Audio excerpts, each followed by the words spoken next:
Let me see what I'm doing wrong. Okay. All right. All right. Hopefully, peace and blessings. Haki Ami here, the Success Scholar. Honor and a pleasure to be here. So hopefully, I can get my other peoples up in here in a couple minutes. Hopefully, they can join me live. So everything is beautiful. Just had a great broadcast, and I'm gonna bring on this brother to have a good conversation. Oh, let me close that out. All right. Close that out. Yeah, I shouldn't try to keep all this stuff open when I'm doing these. Let me close that too. All right, so hopefully we are getting this up. Waiting for my brother from Brother Kent Cleveland. Hopefully he got that link. All right, there it is. There's somebody, baby. I think I see somebody. All right. Anybody in? Anybody else in? No.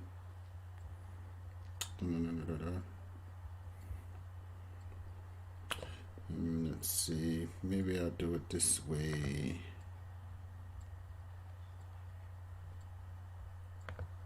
Oh, shoot. Did I take it out? All right. There he is. All right. How's that? You got your camera up, my brother? Mic check. Hold on. Let me make sure we get you in. No, let me see. Should be on. Oh, there we go. Okay. Mic check. Mic check, mic check. All right, sounding good, my brother. All right. Peace and blessings. Thank you for joining me here, brother Taye Uhuru. Did I say it right? Yeah. All right, Yeah, Taye Taye Uhuru. Uhuru. Mm-hmm. Uhuru Sasa as well. Freedom now. So thank you for joining me, my brother. I've been seeing you around over the past few months, and it's just a pleasure to have this conversation. I just got off a broadcast with another brother, so it was just perfect opportunity to get you in here to have this discussion. We are broadcasting live on my YouTube as well as my Facebook, and I just mixed it up a little bit, tried to do a little Periscope just to see Okay. who's out there. But definitely my YouTube is the core place of where we broadcast from. So Angela may be chiming in if you don't mind. Yeah. So I sent Oh her the yeah, link as definitely. well. That's So family. yeah. So definitely, brother. So just open up and introduce yourself to the listening audience. You're in Cleveland in the 216 area code. Doing some work. I haven't been to Cleveland in man, it's been like 4 or 5 years now, so it's been a while. But good to have you here. So just introduce yourself to the audience. Let folks know a little bit about yourself. Okay, yeah, I'm Taye Uhuru. Okay, A lot of people know me as Camp Cleveland on social media. Camp Cleveland, right? I'm a Right. historian, I'm an author, I'm a musician, I'm a Okay. world Okay. traveler. I've traveled to almost 70 countries around the world. Whoa. I've been to maybe almost 20 countries in Africa, and I Whoa. just released my first book. Whoa. Hold up, brother. Wait a minute. You said you've been to 70 countries? Yeah. Man, good lord, that's serious, brother. Where? Wow, that's amazing. You said so 20 countries in Africa, right? Almost. Almost 20. So that's beautiful. That's beautiful. So yeah. So that's good. So let's dig first. Of course, that's phenomenal that you just came out with your book. So that's really great. And we certainly appreciate the written word. But what first inspired you to travel first in general, but going to Africa particular. So just open up in terms of your experiences and with that. For me, it started early. Mm-hmm. As far as my love for African people, African history, and African culture, my grandmother, she told me when I was little, her father was a member of the UNIA. He was a Mm. follower of Marcus Garvey. And she told Mm-hmm. me about the parades and the marches that they had in her neighborhood on Central Avenue and 40th. So, that's kind of where my love for African history first started. My mom, she gave me my first Black history book, Black History from A to Z. My mom, she used to drive the Greyhound bus. So she used to take us to different cities, Detroit, New York, Philly, Pittsburgh, Cincinnati, places like that, and she would try to organize tours and take people, on different trips, to get out of Cleveland and stuff. So that's where I really first started to travel. Right. Okay. Okay. All right. So yeah. All right. That's dope. That's dope. So your mother kind of mostly East Coast traveling, or just drove the Greyhound all over. Yeah, I mean, I'm from Cleveland, Ohio, so she was based in Cleveland. So she would do runs 8 hours, 6 hours away, places like that. We Right. went down Right. south. I went to Mississippi. I went to a couple other places, but primarily, the Midwest, East Coast. Okay, okay, beautiful, beautiful. All right, so throughout your formative years, I mean, you had you created, your mother instilled in you an open mind that there was life outside of Cleveland. So that's always a Definitely. beautiful thing. Travel is one of the key educators that many of our young people don't experience, but it's developmental in life. So coming up and you finished high school. Did you go away to college, or did you just start traveling? Right, like I'm done. I'm gone. I'm going to Africa. Um, well, I continued to travel in my adult life, but Mm-hmm. I went to community college for a little while, Right, right, stopped, went right, back. I didn't really right. start traveling internationally until Mm. 2010. That's when I first got my passport. So I've been to Okay. about 45 states in America. Mm. But in 2010, I took my first trip and I went to Amsterdam. That's the first place I went. Wow. So let's go back. I mean, it's interesting that you said 45 states. So what were you doing, brother, in these states? What was going on? What was happening? Just moving around, seeing the sights. I mean, my number one Right. thing was music, so I was able to Mm. collaborate and work with a lot of artists, and that's something Okay. that's Okay. opened up a lot of doors for me. I wrote songs, recorded and performed with musicians all over the world. Mm. Okay. Beautiful. Beautiful. So are you like a songwriter, singer, performer, MC? How would you describe your craft with in music? Oh yeah, I'm definitely an MC. Okay. I Okay. primarily make hip hop music, but like I say, I've Mm. collaborated with artists all over the world. So, Oh it's wow. something that I've been doing since I started writing my raps when I was 15, but I've always Wow. been around music and hip hop. I got two older brothers, so, Mm. I grew up listening to Slick Rick and BDP, Mm. Boogie Down Productions, and Rakim and Oh, that's it. NWA and Public Enemy. Oh, I had man, an we about the advantage. same age. You naming some Yeah. people, brother.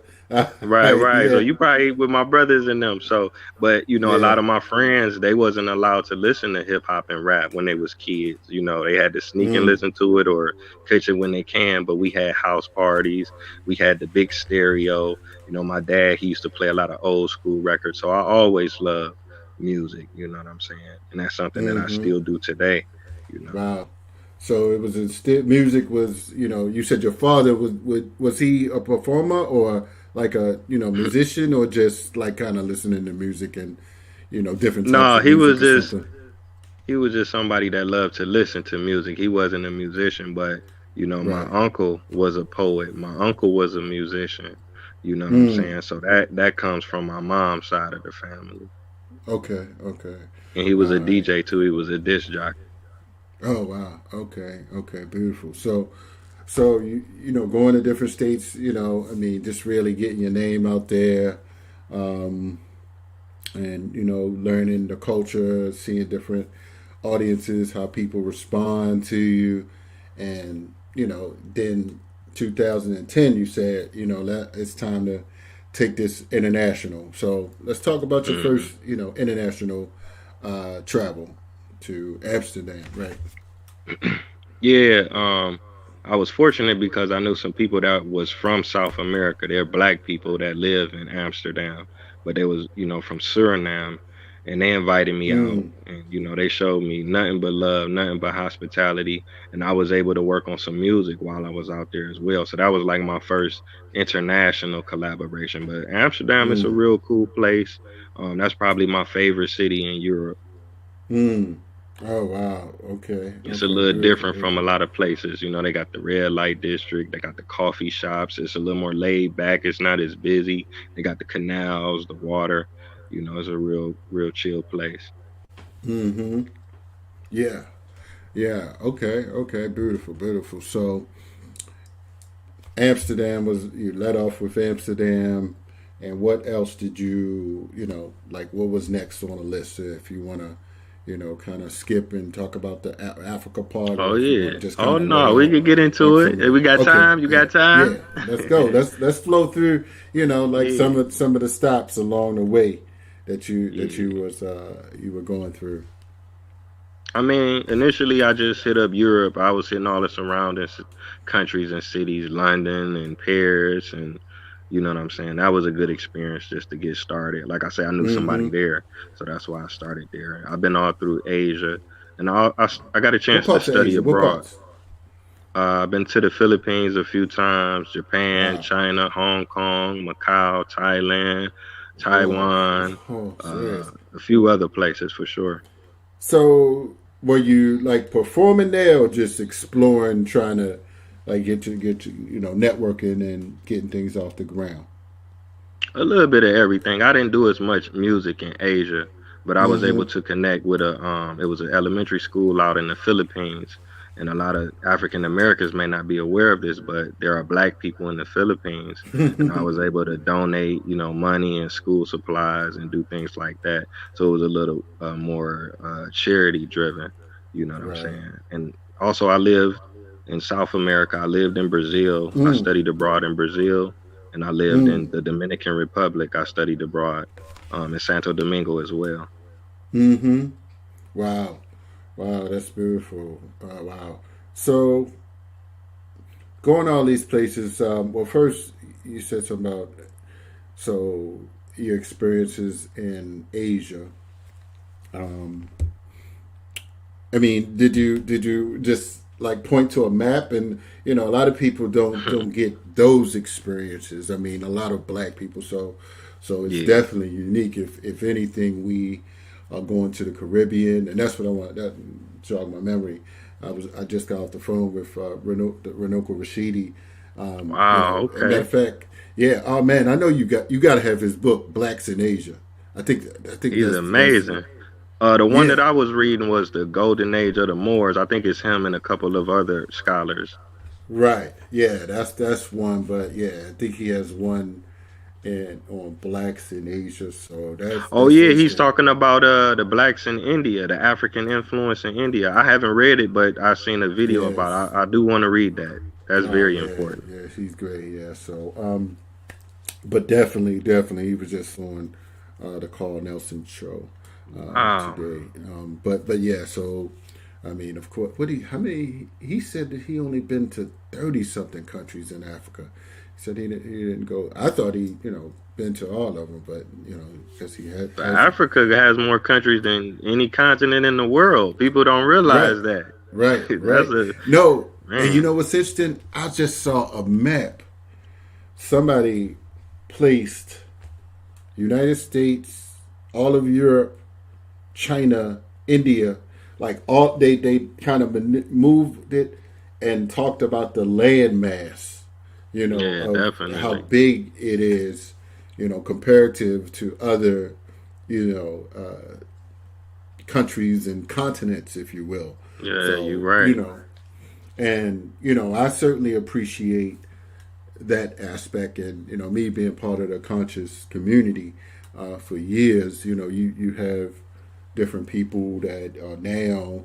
Some of them are trying to get us to focus in on the United States of America, Hmm. and this we are indigenous to the United States, and we original Aboriginal, and we need to claim that we're Black Americans. I know we ain't say we're gonna talk about that, but if Yeah, you we can talk about it. Let's go. yeah, Yeah. so and I know you've heard some of the rants and Yo, ravings of definitely. some of these people, and can you describe, for in your perspective, you going to Africa and the relationship that you still, I'm sure, have with many Africans, both here and over there. Your experiences in terms of is there a connection, or should there be a disconnection, or what I'm saying, how, and generally they're talking about it in the context of reparations, but you can just say what your experiences and insights and research may been, and where this is coming from. Um, I mean, my experience in Africa has been amazing, has Mm-hmm. been beautiful. I've traveled all over the world, and there is no Mm-hmm. comparison to the love that Wow. and the hospitality that I have been shown by Africans all over the continent. You know what I'm saying? Mm-hmm. North, south, east, west. Africans Mm. are the most beautiful, most friendliest people I have ever met. Africa is the most beautiful places, the most beautiful beaches, culture, Mm. food. You know what I'm saying? It's the highest level. You know what I'm saying? Ancient history, present day. Africa is the future. You know what I'm Mm. saying? That I want to live in Africa. That's my goal, to live Oh, in wow. Africa. Okay. So Okay. I have nothing but good experiences in Africa. Wow. So, when you say you would like to live in Africa, what are some of the? I mean, there's a big repatriation movement. A lot of people are pushing for Ghana. I mean, is that? Do you see that as the most ideal location for Black people here in the United States? Hmm. I don't know because I've been to almost 20 African countries, so I kind of have a different perspective. Like I said, Mm-hmm. Africa has the most countries in the world. So if you got almost 60 countries to choose from, you have a lot of choices. There are dozens of countries that would be ideal for African Americans. And I think that's one of the most beautiful things about Africa because it is the most diverse continent in the world. So Ghana is cool. Ghana is amazing. You wouldn't be Mm-hmm. disappointed if you visited, if you lived there. But Mm. it's 10 other Ghanas. It depends on what you're into. Africa has gold, diamonds, platinum, oil. They have music. They have beaches. They have wildlife. They have so many things where you have an infinite amount of choices. You know what I'm saying? So Ghana is definitely amazing. But Mm-hmm. you know, Yeah. Yeah. No, that's cool. That's cool.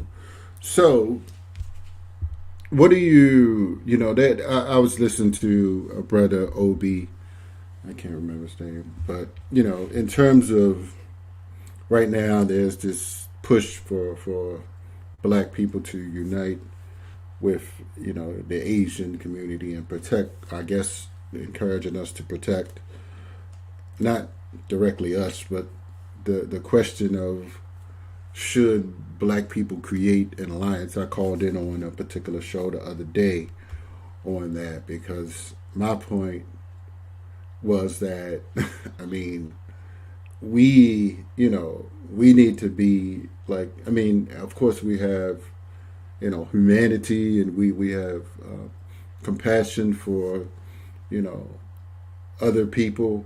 That's part of being African. Though, in terms of our focus, I just thought that it had to be strategic.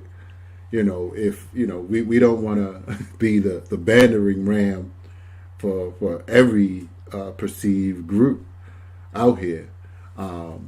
And there needs to be more support for us, being that we have been sort of you know, had people create, a hostile kind of colonial, disrespectful mentality towards us throughout the world. So, and I know that that goes into the question of the Chinese in Africa, and I know that some people feel that that it's more practical or safer. They're better than Europeans on that degree. But you know, how do we, or what's your perception in terms of how is that going to play out in the next century? Because this is what we have to think about. And there's a book called The Asian Century.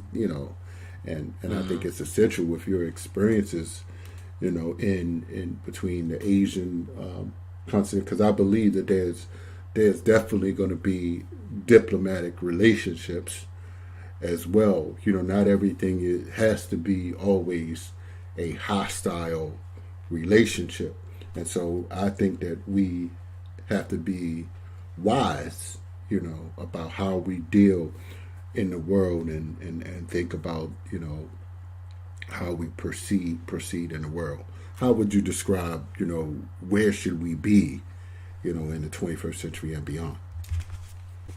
Well, I think that black people have already showed, you know what I'm saying? If you look at our communities, we have Chinese restaurants, we have Asian stores, we have Arabs, we have Indians. So we have showed love to these groups of people. And I, like you said, you mentioned Africa. You see Chinese, they come into Africa and they get shown love, but Mm-hmm. when Africans go to China, it's not the same. Or, if we go to Chinatown, Mm. can we open up businesses? Can we live in their communities? Can we move in the Mm. Arab community? Can we move in the Indian community? So I think it's kind of one sided. We have put a lot of their kids through college. We support a lot of Mm-hmm. their families. We have made them millionaires. So Right, we've right, shown right. them nothing but love, even Mm. in spite of the numerous videos where you see African Americans getting locked inside of a nail shop, being beaten Mm. or shot Mm-hmm. or killed because they stole a bottle of juice or a pack of gum or a bag of chips. So I think it's just a distraction. Wow. Yeah. Yeah. No, that's a good point. That's a good point. So, what are some of the things that you want to share? In terms of, I mean, outside of what you already said, in terms of what you think people need to know about Africa and traveling to Africa, if you will. Not everybody is going to travel to Africa, and Right. as Garvey would say, not we don't want. Garvey said that we don't think that everybody should go to Africa. Not everybody. Garvey said some folk ain't good right here, and they might not be good for Africa. He theorized that. That's paraphrasing him, Definitely. but so how would Definitely. you describe, the need to create these intercontinental relationships? Well, I'm doing my part. I try to Mm, produce and create positive content of right. Africa, positive pictures, positive videos. I'm constantly building relationships with my brothers and sisters on the continent and in the diaspora. I do tours. I actually take groups of people to different parts of Africa so they can see things for themselves because African Americans have, and Americans in general, they have a lot of misconceptions and misinformation about Africans and African people. You know what I'm saying? Mm-hmm. So I think is the number one thing is to do your research. And the biggest thing is fear. So most of us we've been taught that Africans don't like us, Africans are barbaric, Africans are violent, you know what I'm saying? But if you look at the statistics, the United Nations, they rank each country every year in order from the most peaceful to the most dangerous. And statistically, you will see that there are dozens of African countries that are far safer than the United States. Less Mm, mass shootings, less mass mm, shootings, less gun violence, less mm-hmm. murder, less Mm, rape, less robbery, less violent crime, better quality of life, lower cost of living, better quality food, watermelons that still have seeds, grapes that still have seeds. And these are things that you can research and you can look up. The United States Department of Travel, they Mm-hmm. document each and every American that is killed abroad. Anytime an American dies in another country, they have to document it. And this is Mm. information that you can look up, and you can see dozens of African countries where African Americans have traveled to safely and returned Mm. home. Wow. Wow. Yes, it's definitely something to consider. You know, and many. Well, let me ask you this. So, there's many Africans that want to leave Africa, Definitely. and of course, many of them, do. Of course, they send money back, to their families, of course. But have you found that there's a? Do you feel that there's a over romanticism with living and coming to America? Well, I think again it's a lot of misinformation. So Mm-hmm. we would say, as African Americans, we hear this. Why do Africans keep coming over here if it's so good or so bad or whatever? But Mm-hmm. statistically, there are not a lot of Africans living in America if you think about it. And you can look this up. That's the best Yeah, part. You like can look four. Is this it up like four yourself. million? Like 4 million? It I don't know may if I be up just. to 4 million now, but when I looked at Okay. it, in the last year or two, not even 1% of the American population is Right. Africans. And I would Right. say out of would you say 4 million Yeah, I Africans don't know where I heard is, that number. I don't know if I'm. Yeah. but even that 4 million, that's still not almost even 1%. So No. Right. Yeah. You're right. Yeah. out of out of the The, Africans that are here, they primarily come from 4 to 5 different countries. Most of the Africans that live in America come from Nigeria, Ghana, Kenya, Ethiopia, and Egypt. mm, You rarely meet an African from Madagascar or an African from mm, Namibia or African from Angola or African from Botswana or mm, African from Zambia or African from Seychelles or Mauritius or Comoros or Sao Tome or you know what I'm saying? These different places. So I think it's just a big misconception. There's not a mm, lot of Africans living in America to begin with. mm. And interesting. I just saw something that Cameroon has a. It's like one of the fastest growing. Under Nigerian, it's a fastest growing. They may not have the like you said at the top five, but I don't know why this, and I can't recall where I saw it, but it said something about they having a large influx, shall I say? So I don't know where I read it at, but yeah. So Oh, into America? yeah.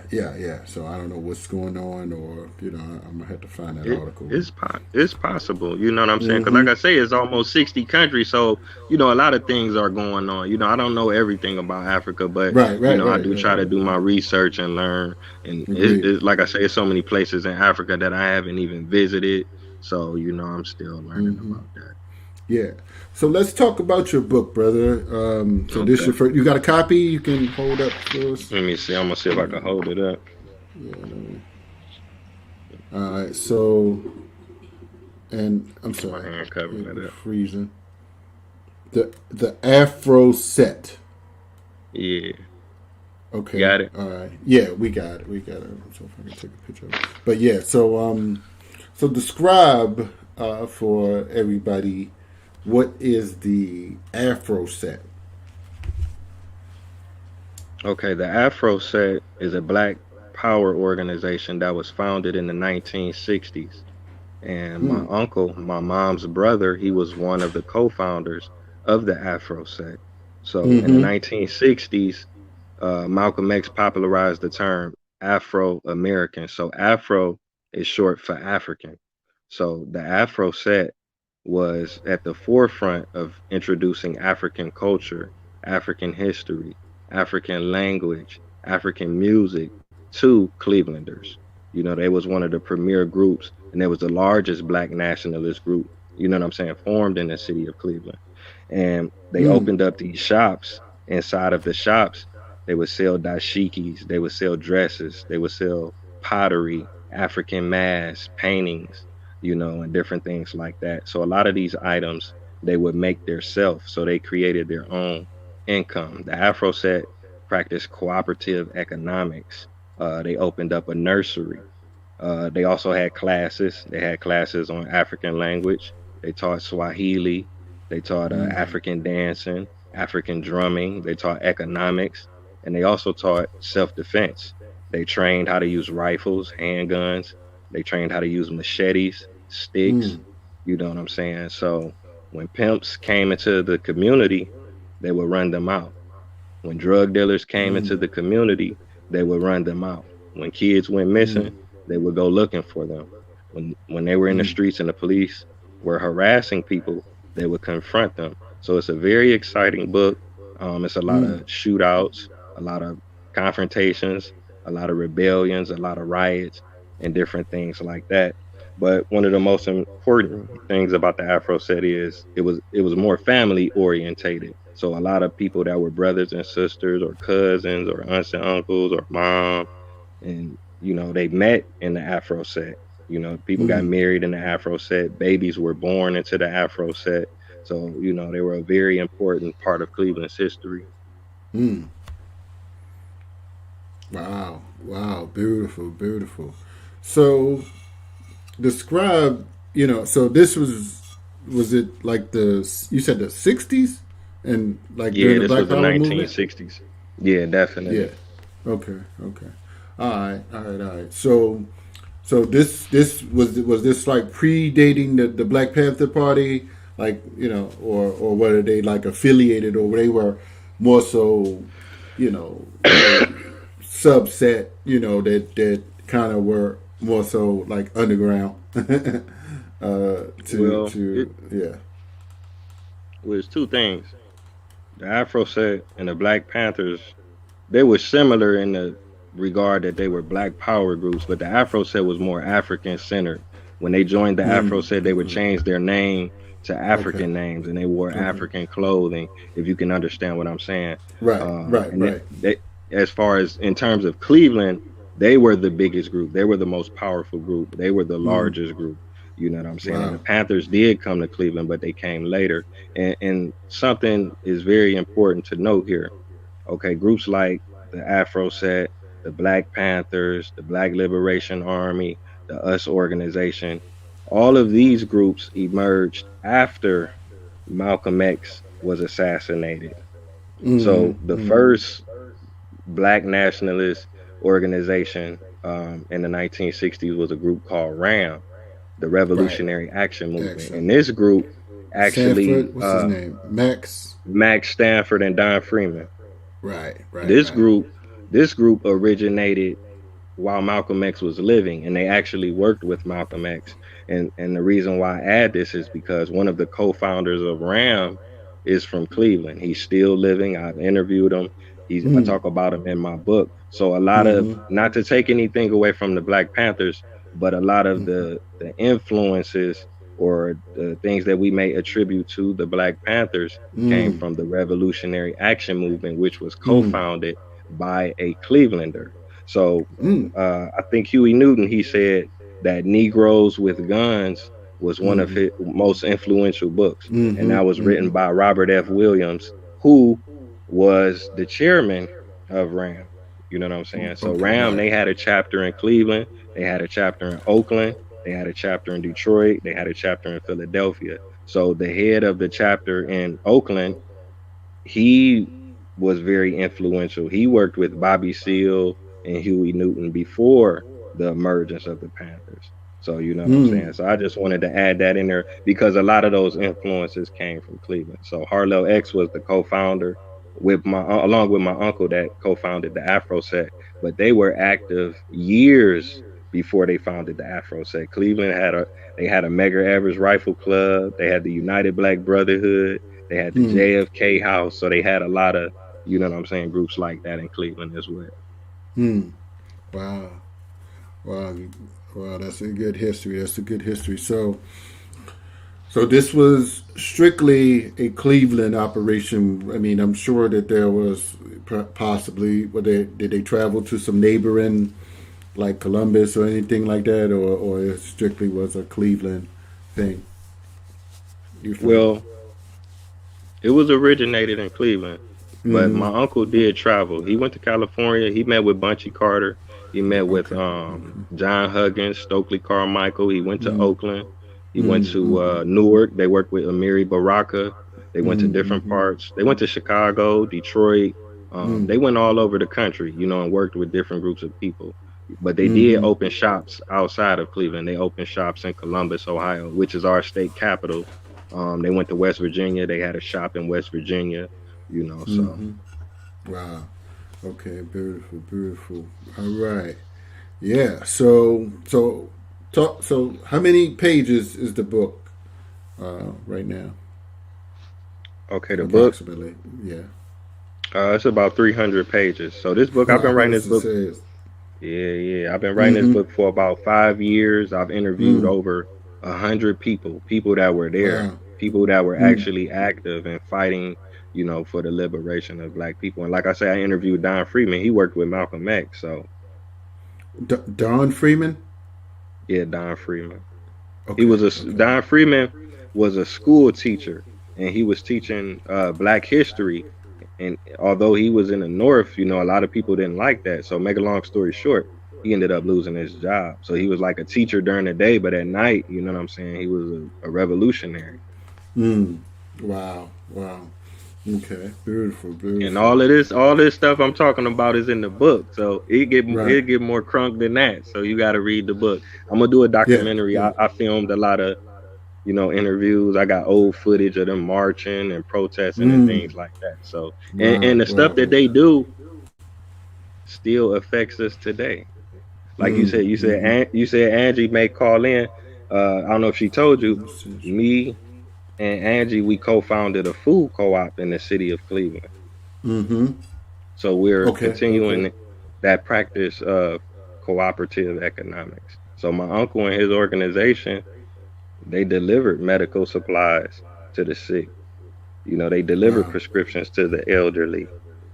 They had breakfast programs and lunch programs and classes and different things like that. So that's stuff that we're still doing.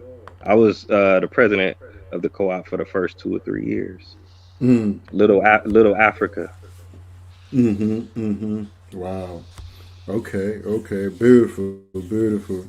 So I don't know if Angie's sister Angie got busy, but Right. Shout so out to her. I was looking forward to seeing her because they doing a yeah. lot of.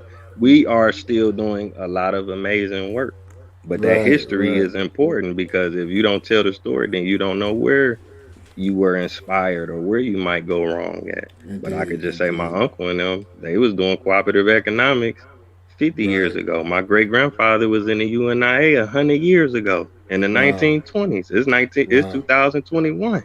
Wow. So the That's things that beautiful. they did still have a effect 100 years later, 50 years Mm-hmm. later. So history is vital, just like the air you breathe and the food you eat and the water you drink. I say indeed.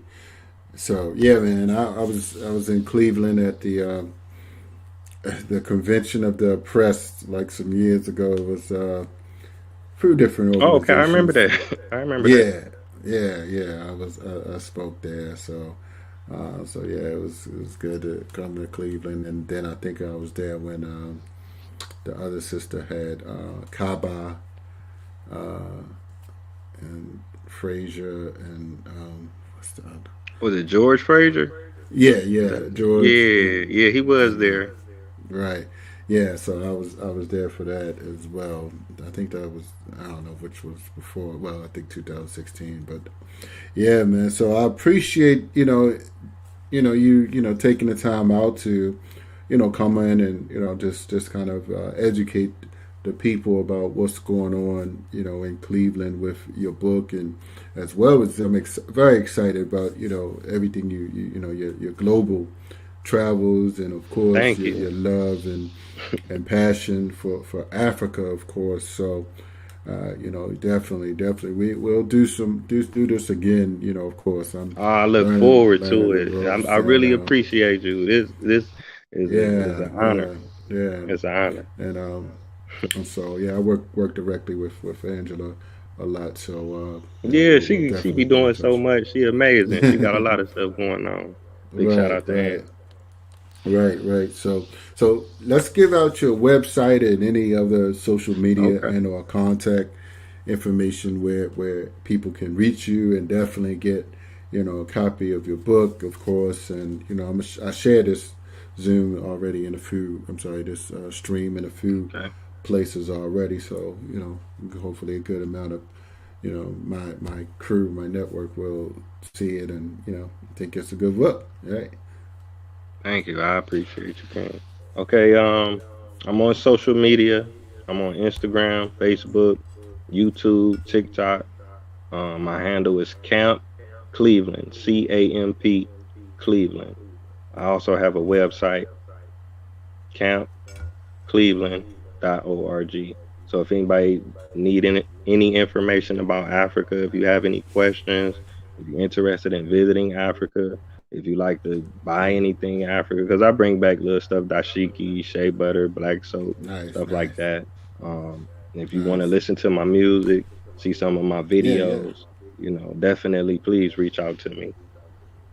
Oh, nice. Definitely, brother. Definitely want to check out some of your rhymes, of course. So appreciate that. So I Yeah, my listed song. it I'm as gonna tell you still. my song so you can know it is. Do revolutionaries go to heaven? And the blacker the Good. berry. All right. I'm gonna look that up, brother. So definitely appreciate you, taking the time out, and we'll be in touch, brother. So Thank you. enjoy the rest of your evening, and look forward to building with you. All right. So All right, peace, King. Uhuru, that's brother Taye All Uhuru. right. Thank you, my brother. Peace and Yeah. blessings. Everyone. Thank you, everybody. We are out.